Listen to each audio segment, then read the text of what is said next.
Okay, in this video we're going to talk about the fingering logistics for scales where the only rule is that you play 3 notes per string. That means that from the major scale or any other scale that's got 7 notes, you'll generate 7 different shapes. But for the major scale and its modes that will kind of play through by default, then you only really need to have 3 fingering shapes, and actually one of them is a variation on the other and the third one is a distinct one. So in order to play 3 notes per string kind of effectively, you need to be able to stretch the first finger back.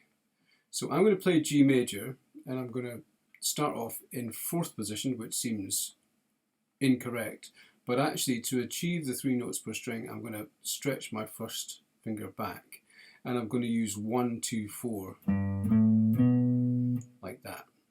The second fingering is 1, 2, 4, but without a stretch. And then the third fingering is 1, 3, 4. Okay, so for all these shapes for the major scale, those are the only fingerings that you'll use. So that makes it really much more straightforward as a kind of proposition, as a technical exercise or technical thing to achieve. So I would say first of all, make sure you're warmed up, because if you're playing down low here and you're stretching back, that is a little bit of a stretch. Okay, but it's easier to stretch between 1 and 2 than it is to stretch between 3 and 4. Now that's not to say that you'll never do that, but to make this a kind of a systematic thing and make it easy and straightforward, this is all we're going to do, because it's all we need to do. So the other things to look at in these are for patterns, for things that repeat across 2 or more strings. So the first pattern that I'm going to play for G major, it is the stretch fingering. So 1 with a stretch, then 2, 4, then exactly the same thing on the next string. Okay, and then it comes together as an in position fingering without a stretch. 1, 2, 4, 1, 2, 4. So I've not actually shifted positions, I've just brought the stretch back into normal, if you like. And then I change positions and I do 1, 3, 4, 1, 3, 4. And as you can see, that pattern is the same physical shape on strings 6 and 5, then the same physical shape on strings 4 and 3, and the same physical shape on strings 2 and 1. And that's part of the reason why these shapes can be more fluent, more kind of facile, because it also, if you're doing a particular articulation with the right hand, if you're doing alternate picking, it just means you're doing the same thing every 2 strings. So again, if any of this is kind of new to you, then obviously work first of all on the things that are straightforward and easy, like the 1, 2, 4, 1, 2, 4. You can even work on it on 1 string.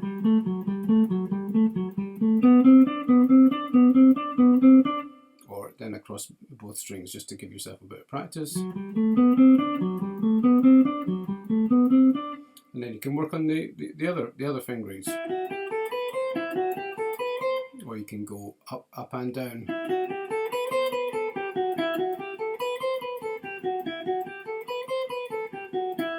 And obviously with this system, because the 3 notes per string shapes move you progressively up the fingerboard, you need to get used to the idea of moving positions. So it's a different system to the in position method that we've looked at before, or system that we've looked at before. So you are going to automatically be moving more up the fingerboard as you get higher in the scale. So for example,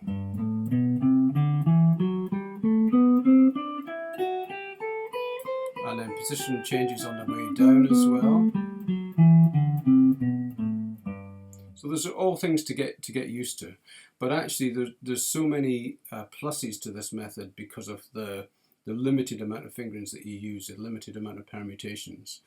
Okay, so moving on, if I move up to the next starting point in G major, which is A, so you could look at this as being an A Dorian mode, I would start with 1, 3, 4.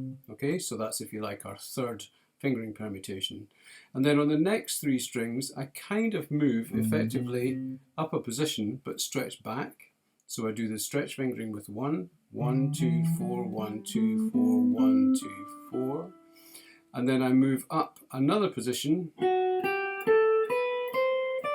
and do 1, 2, 4, 1, 2, 4, which is, like, if you like, our second fingering permutation. So again, you can see that it's just the same three fingerings over and over again in different places, taking into consideration the notes from the scale. Now, obviously, a fundamental to this is knowing the fingerboard, knowing where the notes are, knowing the sound of the scale, keeping that in mind, maybe playing some chords like the primary triads, just to kind of keep that tonality in mind. But the second shape is very straightforward as well. It's not quite as neatly symmetrical because you've got one of these, then three of these, then two of those. Okay, and then moving on, I'll just move quickly on because all this work you can kind of do for yourself once you just keep these few principles in mind. Some of the shapes you play exactly the same as you would play if you're playing the shape in position. That's all exactly the same. So that's not new information, that's the same information. And then beyond that string, you then get into stretch fingering. So it's 1, 2, 4, 1, 3, 4, 1, 3, 4, stretch 1, change position, stay where you are, change position, back into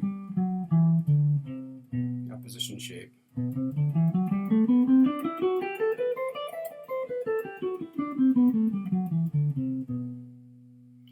Okay, so sometimes it's a repeat of the information that you've processed in the position scales, but it's just a kind of an add-on. So next one would be C Lydian.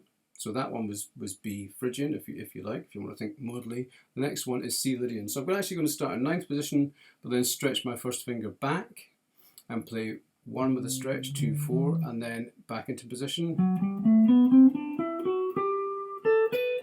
So all that is exactly the same as you play on the position shapes, and then to finish, a stretch fingering with 1. Back into the position fingering, stretch. Okay, then D mixed Lydian next is just all stretch fingerings for the lower three strings. So it's actually 11th position, but stretching back to 10. And then it's all exactly as the position shape after that.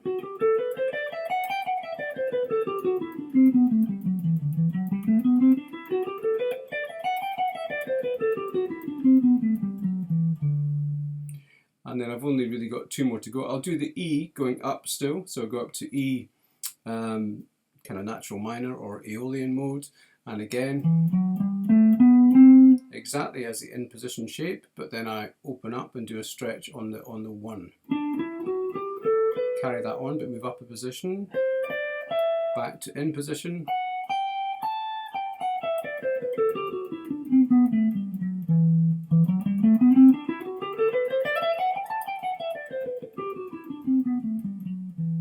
Okay, and the next one I can carry on up, but actually I'm going to come down for this one so you can see it perhaps a bit more clearly. So the next one would be Locrian Mode. And you can see again that's exactly the same as if you were playing in position. And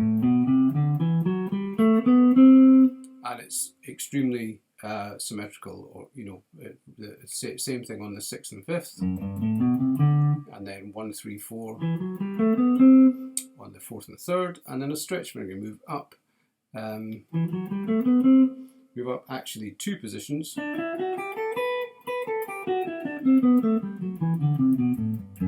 move up 2 positions, but you stretch back. And so that's an area that you'll need to kind of get used to. You need to spend a little bit of time with that. Obviously you can build up your chops on this one and then this one. But then when you move up to the second string, you've got a bigger movement on the way up, but actually more of a movement on the way down, because you're going to have to, if you watch slowly what I do, I've got the stretch fingering here.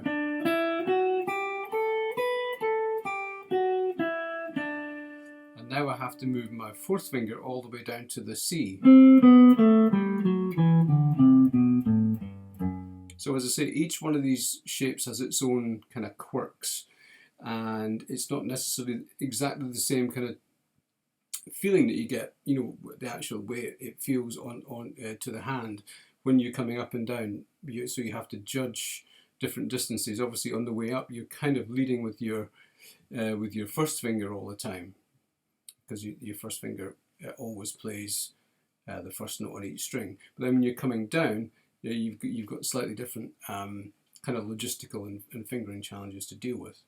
But fundamentally, you know, there are only these three fingering permutations, so in a sense it's quite easy, as long as you combine you know, a kind of solid technical basis of those fingering patterns with some good knowledge of the fingerboard, the scales.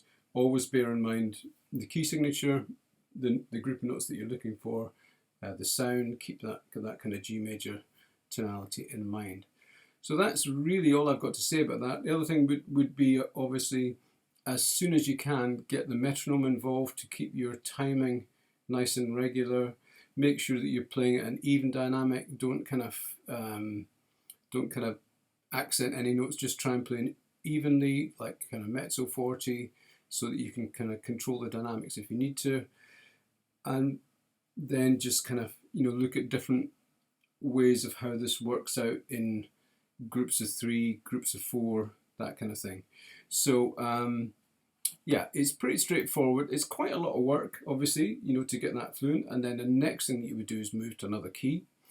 I would, you know, maybe move to D major after this and see how that pans out. But essentially, it's a very straightforward system, but any system has its own, you know, quirks and little idiosyncrasies that you have to kind of work around. So there's some fingering issues there, but once you get into this, it's a way of being really fluent, and it opens up the fingerboard because you're moving more laterally all the time.